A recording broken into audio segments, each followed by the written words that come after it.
Good morning students. हमारा जो last video lecture था उसमें हम लोगों ने न्यूट्रिशन तक का पोर्शन जो है लाइफ प्रोसेस के चैप्टर में उसको कंप्लीट किया था।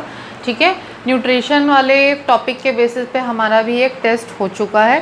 ठीक है, नेक्स्ट हम लोग लाइफ प्रोसेस का जो नेक्स्ट टॉपिक है उसको स्टार्ट करते हैं, दैट इज़ रेस्पिरेशन। ठीक है, अब सबसे पहली बात, अगर मैं आप लोगों से क्वेश्चन पूछूं कि रेस्पिरेशन क्या है, ठीक है, तो आप लोगों से मुझे एक ही आंसर मिलेगा, एक्सचेंज ऑफ गैसेस। मतलब ऑक्सीजन को ब्रीद इन करना और कार्बन डाइऑक्साइड को ब्रीद आउट करना। ठीक है, मोस्टली आप में से जितने भी स्टूडेंट्स हैं उनका यही आंसर होगा। ठीक है, लेकिन रेस्पिरेशन जो है सिर्फ ऑक्सीजन के इनटेक या कार्बन डाइऑक्साइड के एक्सहेलेशन के अलावा बहुत बड़ी चीज़ है, बहुत ज़्यादा कुछ है। ठीक है, अगर रेस्पिरेशन का प्रॉपर डेफिनेशन हम लोग देखते हैं, ठीक है, तो रेस्पिरेशन एक एंजाइम मीडिएटेड प्रोसेस है। ठीक है, रेस्पिरेशन क्या है? एक एंजाइम मीडिएटेड प्रोसेस है, जहाँ पर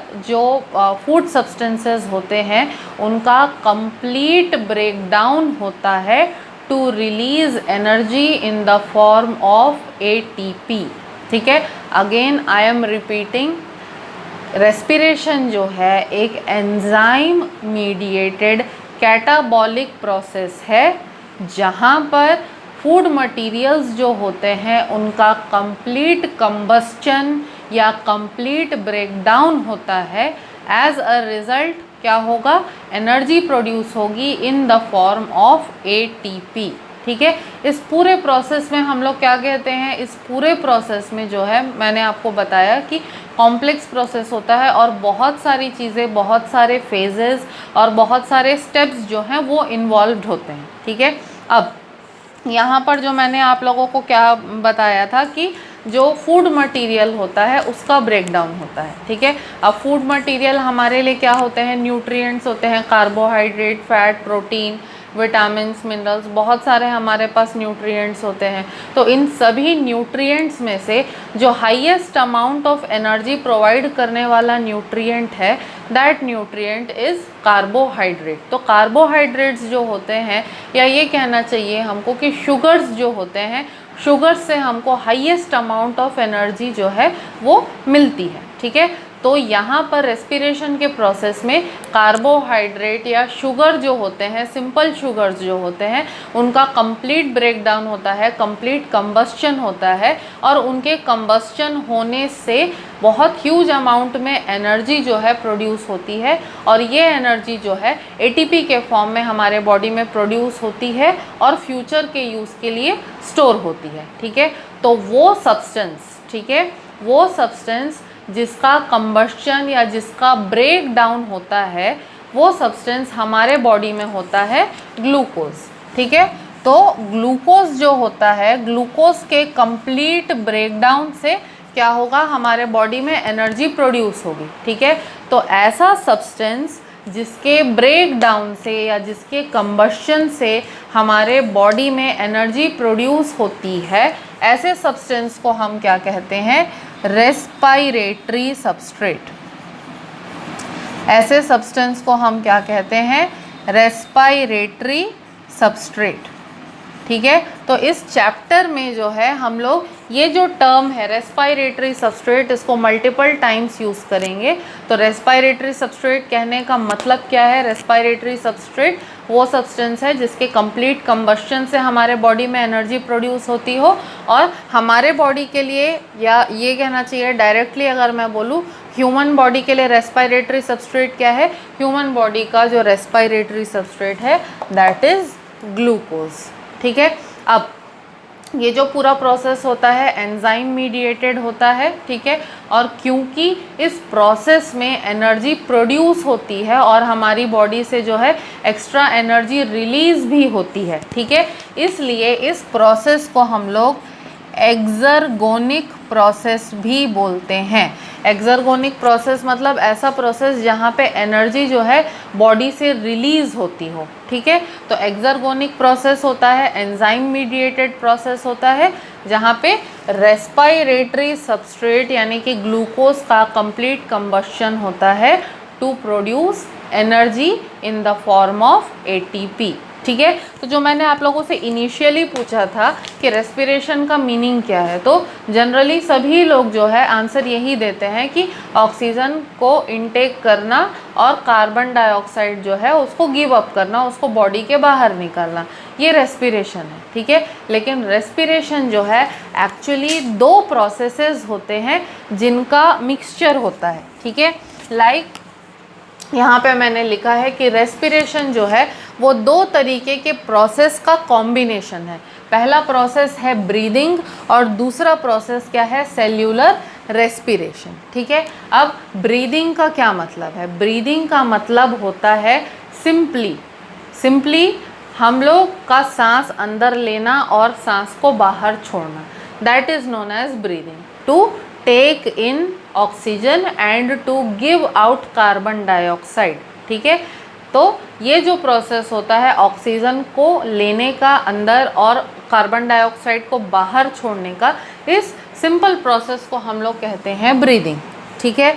अब ये जो ऑक्सीजन हमारे बॉडी के अंदर जाता है उसका होता क्या है, हम कभी सोचते नहीं हैं, ठीक है।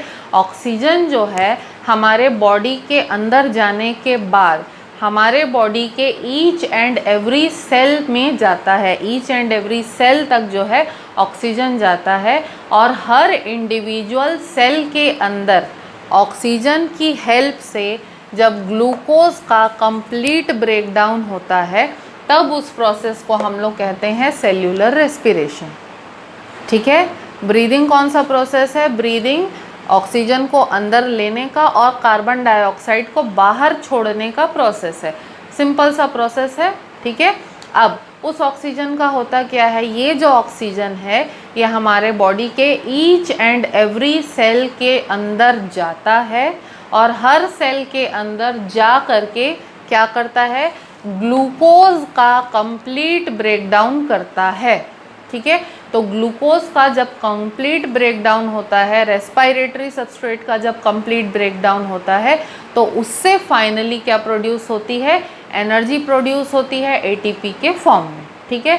तो यहाँ पे सारी चीज़ें क्या हो जा रही हैं, असेंबल हो जा रही हैं, मिल जा रही हैं। मैंने क्या बोला था, रेस्पिरेशन में क्या होता है कि न्यूट्रिएंट का या रेस्पिरेटरी सबस्ट्रेट जो है उसका कंप्लीट ब्रेकडाउन होता है, एंजाइम मीडिएटेड प्रोसेस होता है और एक्सर्गोनिक प्रोसेस होता है जिसमें कि एनर्जी जो है प्रोड्यूस होती है हमारे बॉडी में। तो ब्रीदिंग और सेल्यूलर रेस्पिरेशन जो है वो दोनों के क्या है, इनकम्प्लीट हार्म्स है। ब्रीदिंग के बगैर सेल्यूलर रेस्पिरेशन नहीं होगा और सेल्यूलर रेस्पिरेशन जो है अगर वो नहीं हुआ तो ब्रीदिंग की भी कोई ज़रूरत नहीं रहेगी, ठीक है। तो दोनों जो है एक दूसरे को कंप्लीट करते हैं और ये जो दोनों प्रोसेस हैं ब्रीदिंग और सेल्यूलर रेस्पिरेशन दोनों मिला करके एक्चुअल रेस्पिरेशन का जो प्रोसेस है उसको बनाते हैं, ठीक है। तो फर्स्ट ऑफ ऑल हम लोग देखेंगे कि ब्रीदिंग कैसे होती है और ब्रीदिंग का प्रोसेस देखने के बाद में फिर हम लोग आएंगे कि सेल्यूलर रेस्पिरेशन कैसे होता है, ठीक है।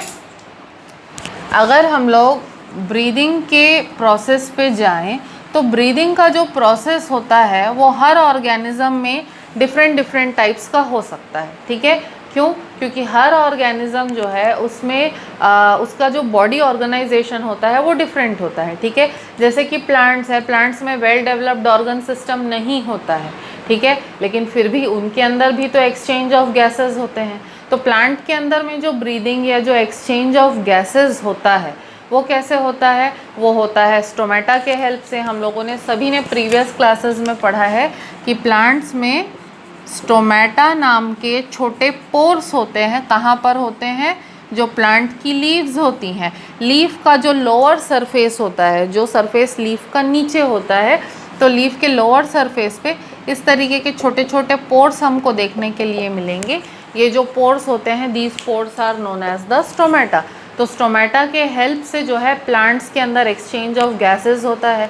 स्टोमेटा डे टाइम में ओपन रहता है तो उस टाइम पे क्या होता है, वो एटमॉस्फेयर से कार्बन डाइऑक्साइड को डिफ्यूजन के प्रोसेस के थ्रू क्या करता है, अंदर लेता है, और एक्स्ट्रा ऑक्सीजन जो प्रोड्यूस होती है फोटोसिंथेसिस के प्रोसेस में, ठीक है। हम लोगों ने न्यूट्रिशन में पढ़ा है कि ऑटोट्रॉफिक न्यूट्रिशन में फोटोसिंथेसिस के प्रोसेस में पढ़ा है कि फोटोसिंथेसिस से ऑक्सीजन जो है वो जनरेट होती है, लिबरेट होती है। तो वो ऑक्सीजन की ज़रूरत प्लांट को नहीं होती, उसको कार्बन डाइऑक्साइड की ज़रूरत होती है।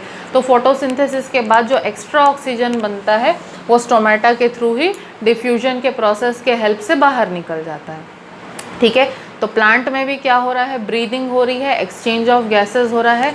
प्लांट्स में कैसे होता है एक्सचेंज ऑफ गैसेस, स्टोमेटा के हेल्प से होता है, ठीक है। अब अगर दूसरे ऑर्गेनिज्म की हम लोग बात करें, अगर हम लोग अर्थवर्म के बारे में बात करें, ठीक है, तो अर्थवर्म जो है वो लोअर ऑर्गेनिज्म है, ठीक है। उसके बॉडी में भी बहुत ज़्यादा well developed organ systems present नहीं होते, या जैसे हमारे बॉडी में एक पर्टिकुलर रेस्पिरेटरी सिस्टम है वैसा तो उनकी बॉडी में भी नहीं होता, ठीक है। तो उनमें भी एक्सचेंज ऑफ गैसेस होता है। कैसे होता है, अर्थवर्म की जो स्किन होती है, उसकी जो स्किन या उसकी जो चमड़ी होती है वो बहुत थिन, बहुत पतली होती है, ठीक है। तो अर्थवर्म की स्किन के थ्रू जो है अर्थवर्म में एक्सचेंज ऑफ गैसेस होता है, ठीक है। सिमिलरली अगर हम लोग इंसेक्ट्स के बारे में बात करें, कीड़े मकोड़ों के बारे में बात करें, तो इंसेक्ट्स जो होते हैं उनकी बॉडी में भी कोई बहुत वेल डेवलप्ड रेस्पिरेटरी सिस्टम नहीं होता, तो उनके अंदर जो है एक्सचेंज ऑफ गैसेस कहाँ से होता है, ट्रैकिया से होता है कई इंसेक्ट्स में, और कई इंसेक्ट्स जो है उनमें स्पाइरैकल्स नाम के पोर्स होते हैं, जैसे कि कॉकरोच होता है, ठीक है। कॉकरोच जो होता है उसके बॉडी में छोटे छोटे पोर्स होते हैं, छेद होते हैं उसके बॉडी के लोअर सरफेस पे, ठीक है। उन छेद या उन पोर्स को हम क्या कहते हैं, स्पाइरैकल्स कहते हैं। तो कॉकरोच जो होता है उसमें स्पाइरैकल्स के थ्रू जो है एक्सचेंज ऑफ गैसेस होता है, ठीक है। या जो कई सारे दूसरे इंसेक्ट्स होते हैं उनमें विंड पाइप होता है, ठीक है, जो जिसमें कि डायरेक्ट एक्सचेंज ऑफ गैसेस होता है। विंड पाइप को ही हम क्या कह रहे हैं, ट्रैकिया कह रहे हैं। तो अलग अलग ऑर्गेनिजम्स हैं तो उसमें अलग अलग सिस्टम है ब्रीदिंग का। सिमिलरली अगर सबसे कॉमन एग्जांपल हम लोग फिशेस का लेते हैं, तो मछलियाँ या फिशेस जो होती हैं उनमें गिल्स के थ्रू जो है एक्सचेंज ऑफ गैसेस होता है। सबको पता है कि मछलियाँ जो है गिल्स के थ्रू ब्रीद इन और ब्रीद आउट करती हैं, है ना। तो उनमें एक्सचेंज ऑफ गैसेस कैसे हो रहा है, गिल्स के थ्रू हो रहा है। और ह्यूमन बींग्स जो हैं, ह्यूमन बींग्स के लिए रेस्पिरेटरी सिस्टम जो है हमारे बॉडी में प्रेजेंट होता है, ठीक है। और हमारे बॉडी में जो रेस्पिरेटरी सिस्टम है वो बहुत ही वेल डेवलप्ड, हाई एंड और हाईली स्पेशलाइज्ड होता है, ठीक है। तो एक्चुअली इस चैप्टर में हमको क्या देखना है, ह्यूमन बींग्स में ब्रीदिंग और सेल्यूलर रेस्पिरेशन कैसे हो रहा है। तो डायरेक्ट हम लोग टॉपिक पे आते हैं, ह्यूमंस का रेस्पिरेटरी सिस्टम क्या और कैसे होता है, ठीक है। अगर ह्यूमन रेस्पिरेटरी सिस्टम के स्ट्रक्चर को हम लोग देखें, ऑब्जर्व करें, तो ह्यूमंस का जो रेस्पिरेटरी सिस्टम है जैसे मैंने बोला बहुत ही ज़्यादा वेल डेवलप्ड होता है, हाई एंड होता है और हाईली स्पेशलाइज्ड होता है। तो रेस्पिरेटरी सिस्टम के स्ट्रक्चर को हम लोग सबसे पहले देखते हैं। रेस्पिरेटरी सिस्टम जो है वो स्टार्ट होता है हमारे नॉस्ट्रिल्स से। नॉस्ट्रिल्स क्या है, जो होल्स हमारे नोज़ के अंदर प्रेजेंट होते हैं उनको नॉस्ट्रिल्स कहते हैं। तो दो हैं, प्लूरल है, इसीलिए नॉस्ट्रिल्स बोल रहे हैं। अगर सिंगुलर में बोलेंगे तो नॉस्ट्रिल बोलेंगे, ठीक है। तो हमारे पास दो नॉस्ट्रिल्स होते हैं, ठीक है। नॉस्ट्रिल्स जो है वो नोज़ में से निकल करके कहाँ पर ओपन होते हैं, ओपन होते हैं फेरिंक्स में, ठीक है।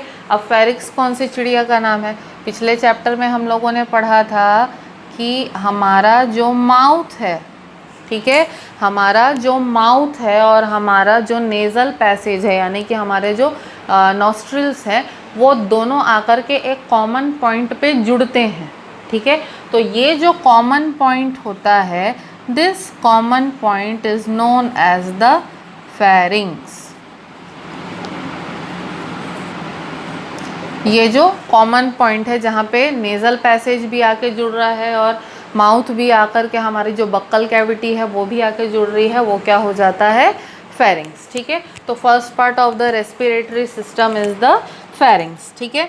अगर हम लोग नेक्स्ट पार्ट के बारे में बात करें, ठीक है, तो फेरिंग्स के बाद जो है आता है लैरिंग्स। फेरिंग्स के बाद आता है लैरिंग्स, ठीक है। अब लैरिंग्स क्या है? लैरिंग्स वो पोर्शन है जहाँ पर हमारा वॉइस बॉक्स प्रेजेंट होता है, जहाँ पर जिसको कि हम लोग इंग्लिश में एडम्स एप्पल कहा जाता है, ठीक है। तो हमारा जो वॉइस बॉक्स है, जो एडम्स एप्पल जिस एरिया में होता है, that part is known as the larynx, ठीक है। अब लैरिंग्स के बाद क्या आएगा? ठीक है, लैरिंग्स के बाद आता है ट्रैकिया, ठीक है। लैरिंग्स के बाद आया ट्रैकिया। अब ट्रैकिया क्या है?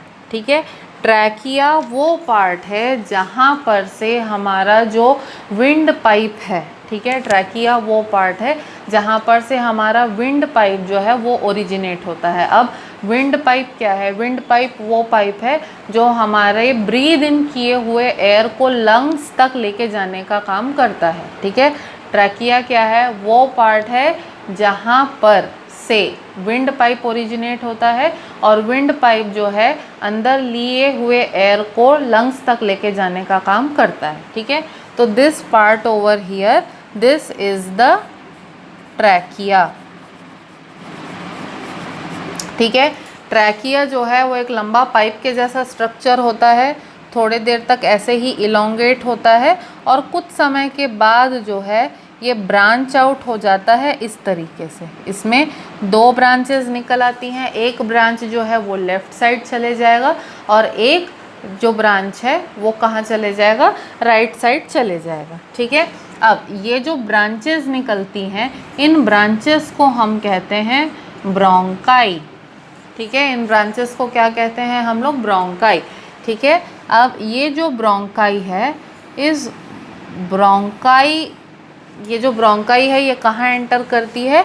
ये हमारे लेफ़्ट और राइट लंग में एंटर कर जाती है, लाइक दिस, ठीक है। ब्रोंकाई जो है, ठीक है, दो होती है, एक लेफ़्ट लंग को एंटर करती है और एक राइट लंग को एंटर करती है, ठीक है।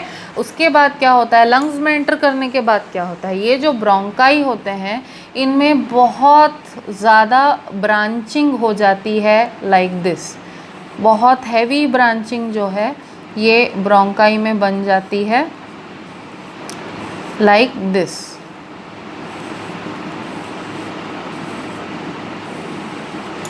ठीक है। तो ब्रोंकाई के जो ब्रांचेस निकलते हैं, ब्रोंकाई से जो मल्टीपल ब्रांचेस निकलते हैं, these branches are known as the bronchioles. These branches are known as the bronchioles। Bronchi के जो ब्रांचेस लंग्स में क्या होते हैं? इलेबोरेट होते हैं, लंग्स में फैलते हैं, डेवलप होते हैं, इन ब्रांचेस को हम क्या कहते हैं? ब्रोंकियोल्स, ठीक है। अब ये जो ब्रोंकियोल्स होते हैं, यहाँ पे तो मैंने ब्रांचिंग आपको दिखाई जैसी है, इससे भी ज़्यादा और इससे भी हैवी ब्रांचिंग होती है और हर ब्रोंकियोल के एंड पे ऐसे आपको ब्रांचिंग और दिखाई देगी और ब्रांचिंग के एंड पे आपको इस तरीके से मल्टीपल छोटे छोटे बैग्स के जैसे स्ट्रक्चर जो है लाइक दिस दिखाई देंगे, ठीक है। इस तरीके से मल्टीपल बैग के जैसे स्ट्रक्चर्स दिखाई देंगे। ये जो बैग के जैसे स्ट्रक्चर्स आपको दिख रहे हैं, these bag like structures are known as the alveoli, ठीक है। these bag like structures they are known as the alveoli, ठीक है। इतना क्लियर है? अगेन रिपीट कर रही हूँ, these are the nostrils जो हमारे नाक में ओपन होते हैं। नॉस्ट्रल्स जो है वो जो छेद होता है, जो छेद हमको दिखता है, दैट इज़ द नॉस्ट्रल, ठीक है। अब छेद जो है उसके बाद एक लंबा सा कैनाल जैसा स्ट्रक्चर रहता है, पैसेज होता है, तो इसको हम लोग बोलते हैं नेज़ल कैनाल या नेज़ल पैसेज भी बोलते हैं ऑल्टरनेटिवली, ठीक है। नेज़ल कैनाल या नेज़ल पैसेज जो है वो आके कहाँ ओपन होता है? फेरिंग्स में। फेरिंग्स कौन सी जगह है? वो जगह है जहाँ पर कॉमन मीटिंग पॉइंट होता है नेज़ल पैसेज का और बक्कल कैविटी का, ठीक है। फेरिंग्स जो है नेज़ल पैसेज और बक्कल कैविटी का कॉमन मीटिंग पॉइंट होता है, ठीक है। फेरिंग्स जो है वो आगे बढ़ेगा, किससे कनेक्ट होगा, लैरिंग्स से। लैरिंग्स वो जगह है जहाँ पे हमारा एडम्स एप्पल या हमारी वॉइस बॉक्स प्रेजेंट होती है, ठीक है। अब लैरिंग्स जो है वो आगे जा कर के किस में कनेक्ट होता है, ट्रैकिया में कनेक्ट होता है, ठीक है। ट्रैकिया कौन सी जगह है, वो जगह है जहाँ पर से हमारा विंड पाइप जो है कनेक्टेड रहता है। तो हमने जो नाक से सांस ली वो विंड पाइप से होते हुए हमारे लंग्स में जाता है, ठीक है। अब ट्रैकिया जो होता है, ट्रैकिया बहुत ही सॉफ्ट टाइप का ऑर्गन होता है, सॉफ्ट टाइप का पार्ट होता है।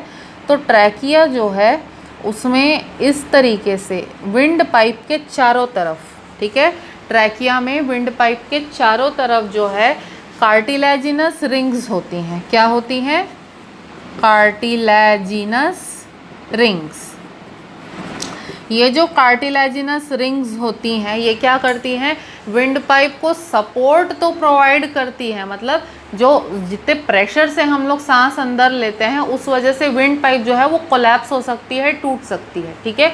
तो कार्टिलेजिनस रिंग्स जब विंड पाइप के चारों तरफ रहते हैं तो वो एंश्योर करते हैं कि चाहे विंड का कितना भी प्रेशर हो, हवा का कितना भी प्रेशर हो, जो हमारी विंड पाइप, जो हमारा ट्रैकिया है वो कोलैप्स नहीं होना चाहिए, ठीक है। तो ट्रैकिया और विंड पाइप जो होता है उसको सपोर्ट और प्रोटेक्शन प्रोवाइड करने का काम करते हैं कार्टिलेजिनस रिंग्स, ठीक है। साथ साथ कार्टिलेजिनस रिंग्स जो होते हैं वो थोड़े फ्लेक्सिबल भी होते हैं। फ्लेक्सिबल होने से अगर हम लोग ज़्यादा गहरी गहरी सांसें ले रहे हैं तो ज़्यादा एयर को अकोमोडेट करने में या ज़्यादा जो हवा अंदर आ रही है उसको भरने में, हमारे लंग्स के अंदर भरने में भी हेल्प करते हैं, ठीक है। अब ये जो विंड पाइप है ये आगे चल करके दो ब्रांचेस में क्या हो जाएगा, डिवाइड हो जाएगा। ये जो दोनों ब्रांचेस होते हैं, इंडिविजुअल ब्रांच को हम क्या कहते हैं, ब्रोंकाई। एक ब्रोंकाई जो है वो लेफ्ट लंग में जाएगा और एक ब्रोंकाई जो है वो राइट लंग में जाएगा, ठीक है।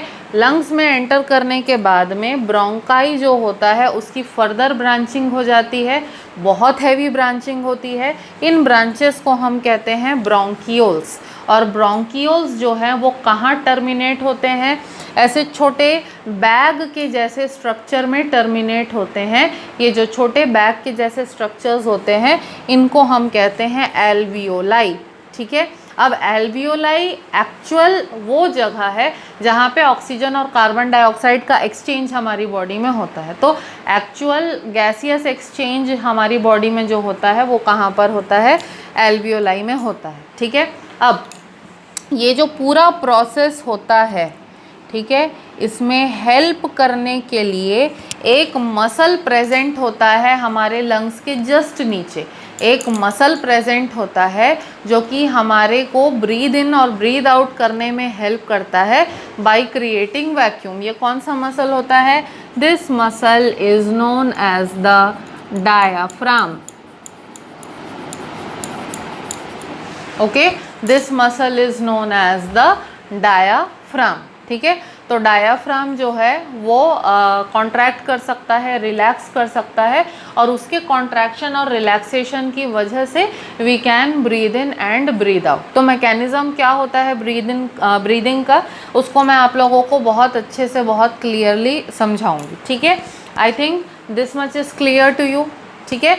तो नेक्स्ट जो हमारा वीडियो लेक्चर रहेगा, नेक्स्ट वीडियो में हम लोग क्या करेंगे, नेक्स्ट वीडियो में ब्रीदिंग का जो प्रोसेस है, ठीक है, उसको हम लोग कवर करेंगे। और ब्रीदिंग का प्रोसेस कवर करने के साथ साथ हम लोग जो सेल्यूलर रेस्पिरेशन का प्रोसेस होता है वो भी कैसे होता है उसको देखेंगे, ठीक है। Till then if you are having any type of doubt you can ask me. Thank you.